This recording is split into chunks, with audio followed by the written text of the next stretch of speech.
I never told my daughter what I kept locked inside that safe deposit box at First National Bank on Peachtree Street. When she married Corey, I made sure he never even knew it existed. I was sitting on my brother Leonard's porch in Savannah, watching the marsh grass bend in the evening breeze, when my phone rang. My daughter never called during supper unless something was wrong. "Daddy," her voice was tight, barely above a whisper. "He went through your desk. He found the key." I set down my sweet tea. "Is he still in the house?" "He's in the kitchen. He thinks I don't know." "Daddy, he took a picture of it, the key and the card with the bank address." 12 years. 12 years I had been waiting for something like this, and now that it had finally come, I felt strangely calm. "Listen to me carefully," I said. "Don't let him know you saw anything. Go back in there and act normal. Can you do that?" A pause. "Yes, sir." "Good. I'm booking a flight home tonight." Leonard watched me from his rocking chair, his expression somewhere between concern and understanding. He knew about the box. He'd helped me set it up. Back when his own sister-in-law had cleaned out his bank account during their divorce proceedings, he'd learned the hard way what I was trying to prevent. "It's starting," I said. He nodded slowly. "How all he been expecting it?" "Since the rehearsal dinner." I pulled up Delta's website on my phone. There was a flight out of Savannah at 6:40 in the morning connecting through Atlanta, landing in Charlotte just after 10. I booked it without hesitating. My daughter's name is Brenda. She's 41 years old, an ICU nurse at Carolina's Medical Center, the kind of woman who works double shifts without complaining and still brings casseroles to sick neighbors. She got her mother's patience and her mother's heart, which is exactly why I worried about her from the moment I met Corey. He came into her life 3 years ago, introduced through a mutual friend at some rooftop event downtown.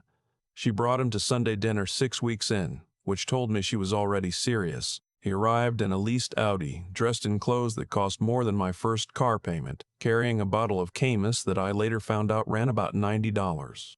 The first thing he said after shaking my hand was, "Sir, Brenda talks about you constantly. She mentioned you were with Duke Energy before you retired. 30 years, right? That's incredible. You must have built up quite a pension." First red flag. Most people ask what you did for a living. Corey asked how long you did it. Over dinner he worked the conversation like a man filling out a form. Did I own the house outright, or was I still carrying a mortgage? Had I done much traveling since retiring?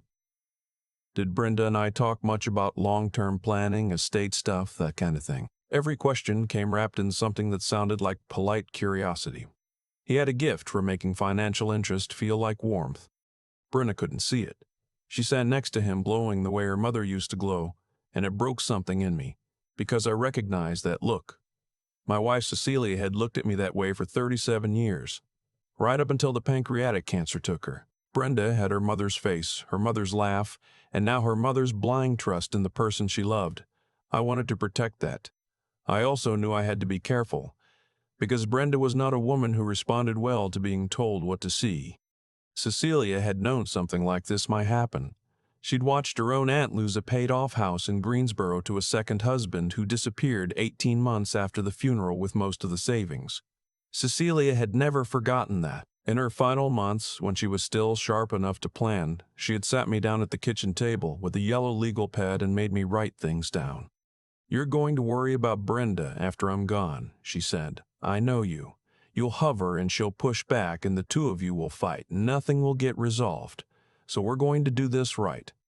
We had set up a revocable trust that became irrevocable upon her death, holding the house in Dilworth, the investment account at Fidelity, and the proceeds from our life insurance policy. Everything had been structured so that Brenda was the sole beneficiary, with a trustee provision that required my signature for any major distribution until she turned 45. James Whitfield, the estate attorney Cecilia had found through her church, had made it airtight. The safe deposit box had been my own addition. 3 months after Cecilia passed, I rented it at First National and began filling it. The trust documents, the will, copies of every financial record, a written inventory of every asset and how it was titled, and a journal, a brown leather notebook I'd bought at a stationery store on Providence Road, where I recorded everything I observed about Corey. I started keeping it 4 months after Brenda introduced him. By then the pattern was clear enough to document. Month 3 of their relationship, he'd suggested to Brenda that she really should understand what she stood to inherit someday. The couples needed to be financially transparent with each other's families. She'd mentioned it to me over the phone, her voice tentative, like she wasn't sure how to frame it. "He thinks you might be keeping things from me," she said. "He says families should be open about these things." "I'm not keeping anything from you," I said. "When the time is right, we'll sit down with James and I'll walk you through everything." She'd accepted that, but I could hear the seed Corey had planted. Month 7, he'd come to Sunday dinner alone while Brenda was picking up an extra shift. I'd made beef stew, poured us both some iced tea, and we'd sat in the living room. He'd spent 20 minutes asking increasingly specific questions about the house, what I thought it was worth now, whether the neighborhood had appreciated much since I'd bought it, whether it was in my name only or jointly held somehow.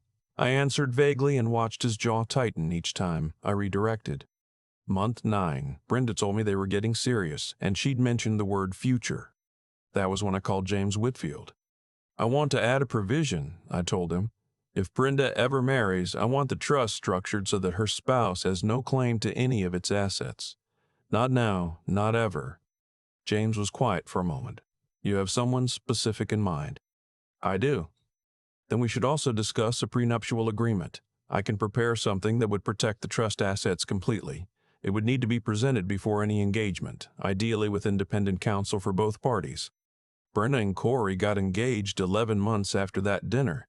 The ring was a 2-carat oval that she told me cost $14,000.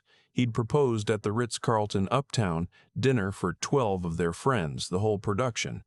I'd heard the number and felt my chest tighten. I congratulated them. I meant it. I wanted Brenda to be happy. I just knew Corey couldn't give her what I wanted for her. 2 weeks before the wedding, James sat down with both of them in his office on South Tryon Street. He laid out the prenuptial agreement in plain language. The trust assets were premarital property. They would remain separate regardless of the length of the marriage. In the event of a divorce, Corey would leave with what he brought in. Corey had laughed it off, told Brenda it was just her father being overprotective, that he didn't care about the money, that this kind of thing was standard for families with property. He signed it in under 4 minutes without asking a single question. That told me everything. After the wedding, they moved into Brenda's condo in South End, the one she'd bought before she ever met him. Within 3 months, Corey had strong opinions about the condo. Too small. Wrong neighborhood. Not the right image for where his career was headed. He was in commercial real estate, or so he said, though in the 2 years I'd known him, I had never once heard him describe closing a deal. "We should look at buying something together," he told Brenda. "Your dad's house is right there in Dilworth. That neighborhood is worth a fortune now. Have you ever talked to him about the long-term plan for it?" She told me about that conversation, and I gave her the same answer I always gave. The house would go to her, in its own time, the way her mother had intended. I started carrying the journal to the bank every Sunday evening, adding to it, then locking it away. Every conversation, every question he'd asked about property values, every time he pushed Brenda to discuss my finances with him, every comment that revealed what he was actually paying attention to. I'd filled 47 pages by the time he found that key. The flight home was bumpy out of Atlanta. I sat in the middle seat between a snoring man in a Duke sweatshirt and a woman watching something on her iPad, and I spent the whole hour and 10 minutes going through what I needed to do. First, go to the bank and verify the box was untouched. Second, call James. Third, sit down with my daughter and tell her everything, all of it, no more managing or protecting or waiting for the right moment. I landed in Charlotte at 10:22 in the morning, picked up my bag from the carousel, and drove straight to First National. The branch manager, a soft-spoken man named Mr. Okafor, met me at the desk. He'd been there 8 years and knew me by sight. "Good morning, sir. We actually had a call yesterday afternoon," he said carefully. "A gentleman called asking about access procedures for a safe deposit box. He said he was inquiring on behalf of a family member." I looked at him steadily. Did he give a name? He did not leave one. When our associate explained that access requires the box holder's presence and valid ID, he thanked her and hung up. So Corey had tried the phone first. When that didn't work, he'd gone through my desk. I went to the vault, verified everything was untouched, and sat there for a moment with my hand on the journal.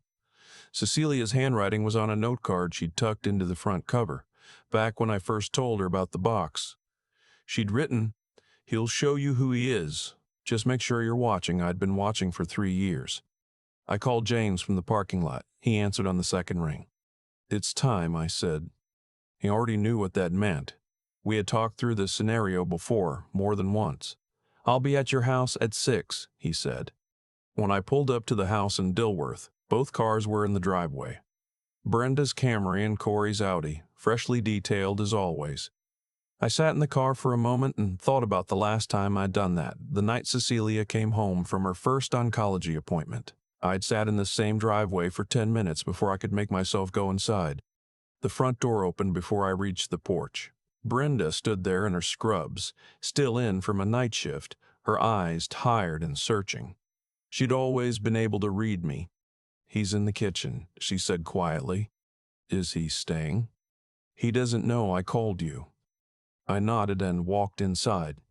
Corey was standing at the kitchen island with a cup of coffee, dressed like he was heading to a showing, pressed slacks and a blazer on a Thursday morning.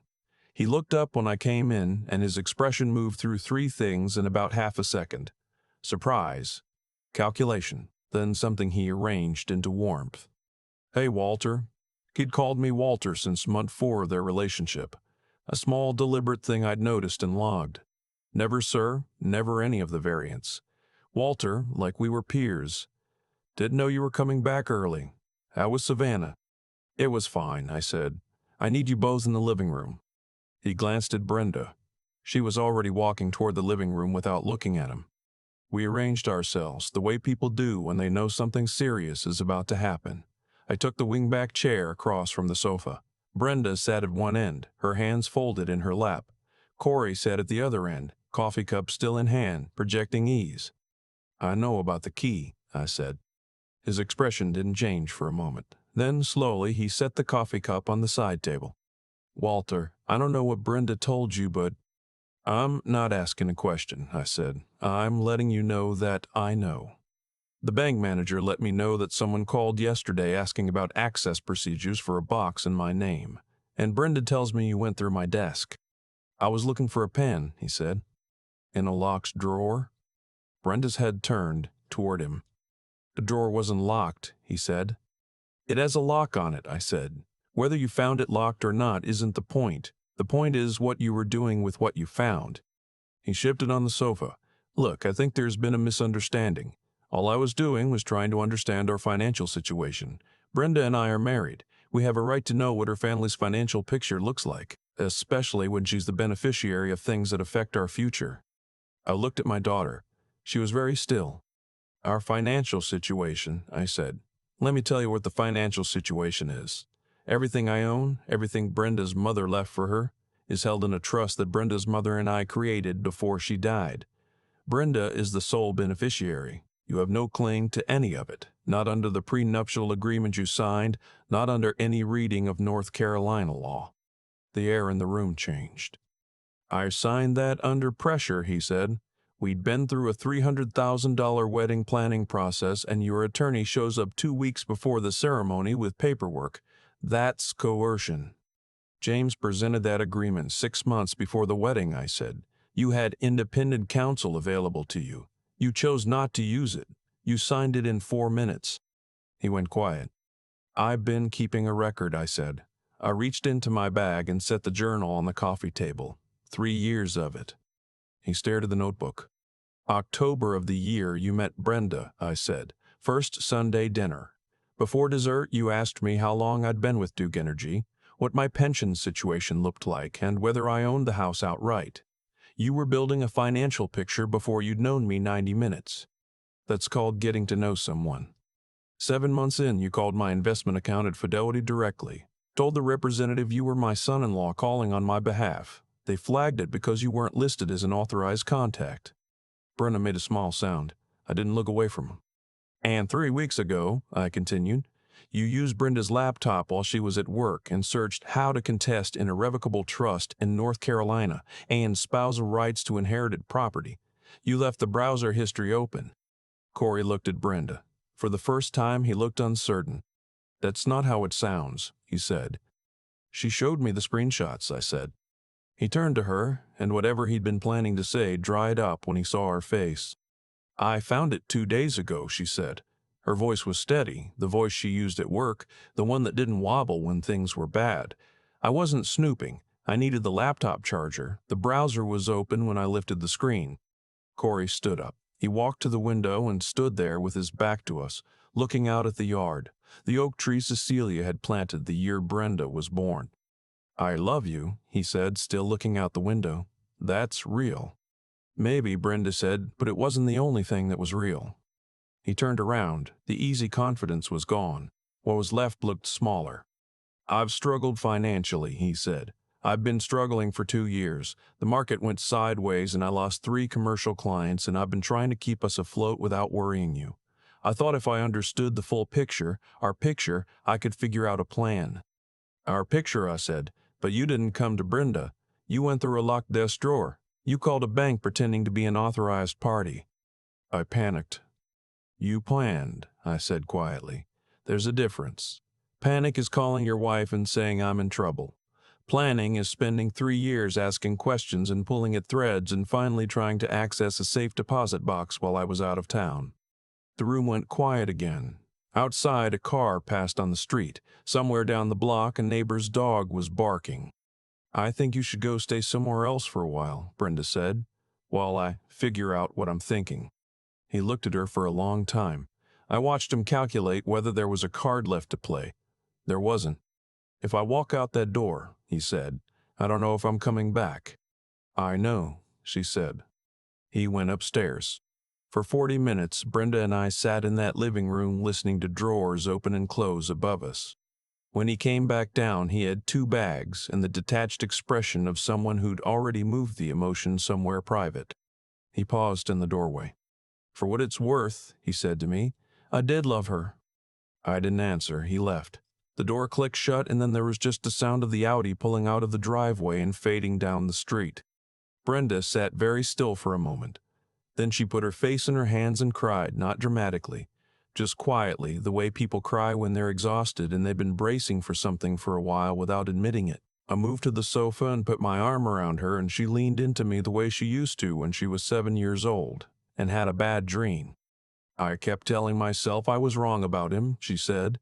"Every time something felt off, I told myself I was being paranoid, that you were projecting, that I was just scared to let someone in."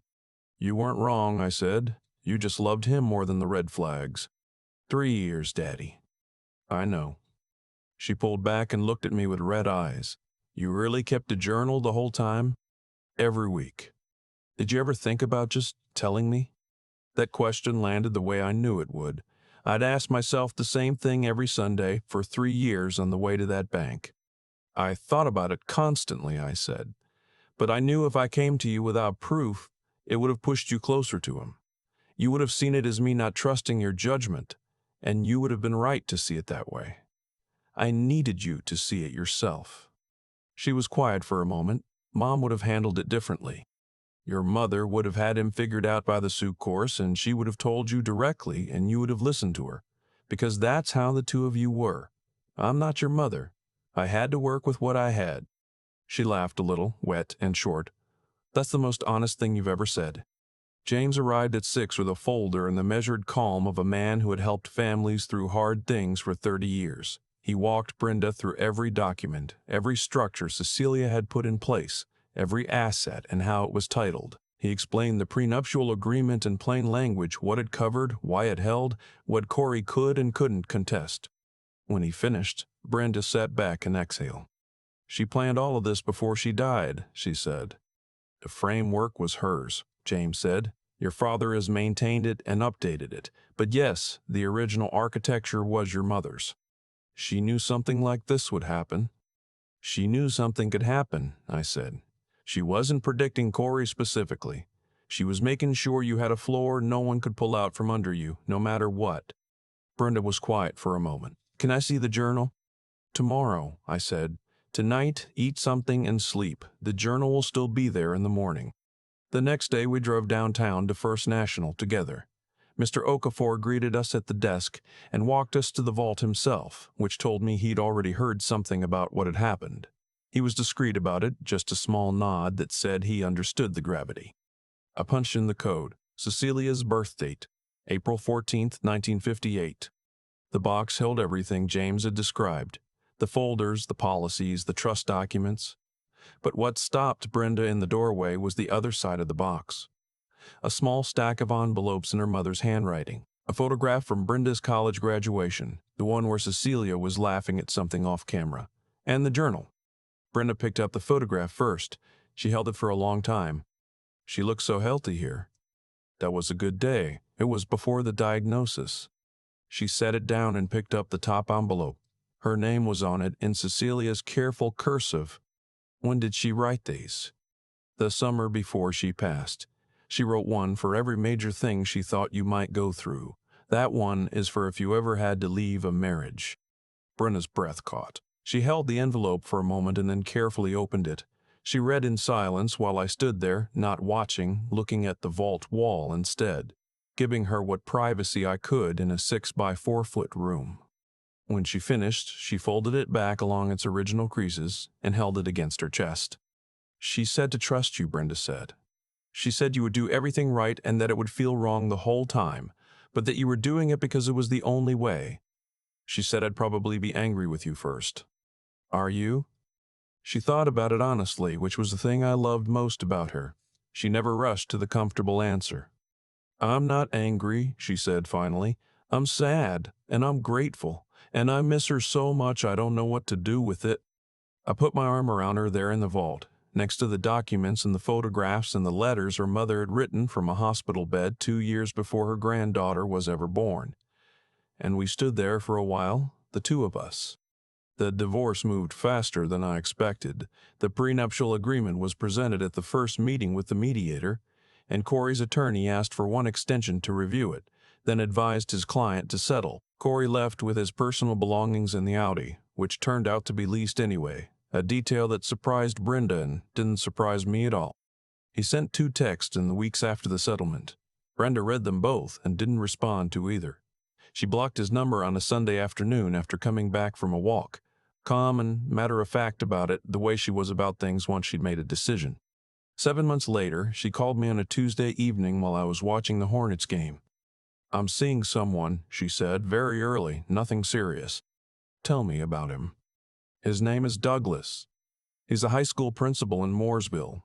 We met at a continuing education thing. He has 2 kids from his first marriage. He is the least flashy person I have ever spent time with, and I mean that as the highest possible compliment. Has he asked about your finances? She laughed. On our second date, he said he hoped I didn't mind splitting because he was old-fashioned about not assuming. I almost cried at the table. Sundays became ours again. She came to the house in Dilworth most weeks, sometimes with food she'd cooked, sometimes just to sit on the back porch where the oak tree threw shade over the garden. We talked about her mother more than we ever had when Cecilia was alive, the way people do once they've stopped being afraid of the grief. One evening in October, nearly a year after everything had happened, Brenda came inside from the porch and sat down across from me with the particular expression that meant she had been turning something over for a while. I've been thinking about the trust, she said, about what Mom actually wanted it to mean. What about it? I've got my own retirement accounts now. I've got the condo if I ever sell it. I don't need that much, Daddy. Not all of it. Your mother wanted you secure. She did, and I am. But she also spent her whole career in social work because she believed that security was something people deserved, not something people earned by being lucky enough to have it. She paused. There's a scholarship at UNC Charlotte for nursing students who are the first in their family to go to college. One scholarship, $4,000 a year. There are 30 applicants for every slot. I looked at her. I want to add a gift to that fund, she said. From the trust. Not all of it, not even most of it, but enough to double the number of scholarships for 5 years. In Mom's name. I felt something move in my chest that I didn't have a word for. It wasn't just pride, though it was that. It was more like recognition. The sense of seeing something you'd hoped for but hadn't let yourself expect. She would have written you a letter for this too, I said, if she'd known to write it. Brenda smiled, and for a moment she looked so much like her mother that it cost me something to hold her gaze. "She didn't need to," she said. "She raised me." We sat on the back porch until the light went out of the sky, talking about Cecilia, about the scholarship, about Douglas and his two kids who apparently were big Hornets fans, which I took as a sign of good character. The oak tree moved in the October wind and the neighborhood settled into that particular quiet that comes on fall evenings in Dilworth when the day has let go of its heat and everything feels possible again.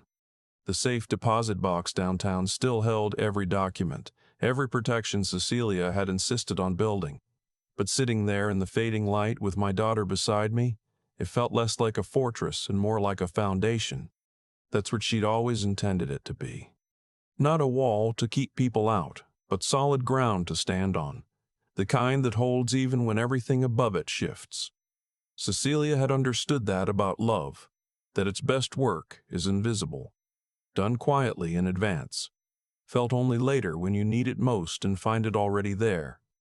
I keep thinking about the moment Brenda sat in that vault, holding her mother's letter against her chest.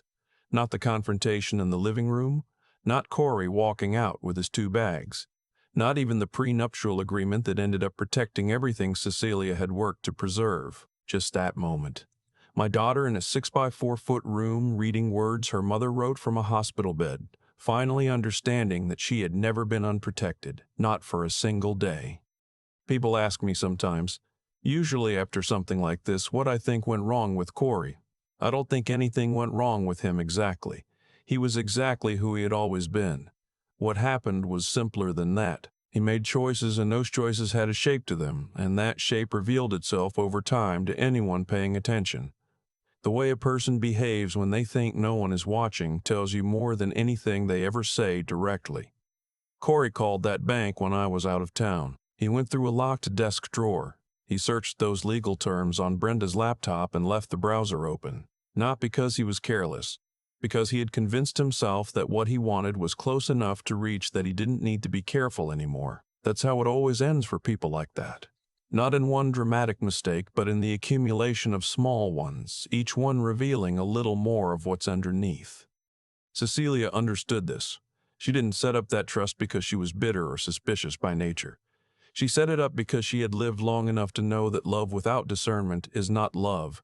Without discernment is not love. It's just hope with no structure around it. She had watched her own aunt lose everything, and she made a choice not to let that knowledge sit unused.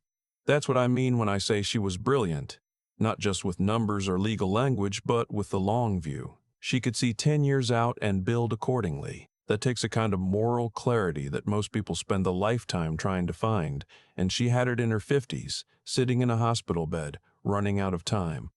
What I hope Brenda carries forward from all of this is not just the trust or the prenuptial agreement or the scholarship fund she's building in her mother's name.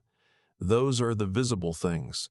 What I hope she carries is the understanding that protecting yourself is not the same as being closed off, that asking careful questions is not cynicism. That patience, the kind that waits for evidence before it decides, is one of the most courageous things a person can practice. Brenda is one of the strongest people I know, and strength without wisdom is just endurance. She has both now. She earned the wisdom the hard way, the way most of us do, by walking through something that cost her. I also know that I could have done better. I should have found a way to talk to her earlier, to trust that she could hold difficult information without it breaking her. I chose documentation over conversation, and that kept her in the dark longer than was fair. That's my part in it, and I've sat with it. Being right about Corey didn't make my silence the right choice. What I can say is that I did it out of love, not control, and that Brenda, in her grace, understood the difference. The safe deposit box is still there on Peachtree Street. The documents are still in order, but it doesn't feel like armor anymore. It feels like what Cecilia always intended it to be, evidence that someone loved Brenda enough to think ahead, to do the hard invisible work, to make sure the ground beneath her feet would hold. That's the only legacy that ever really mattered to either of us.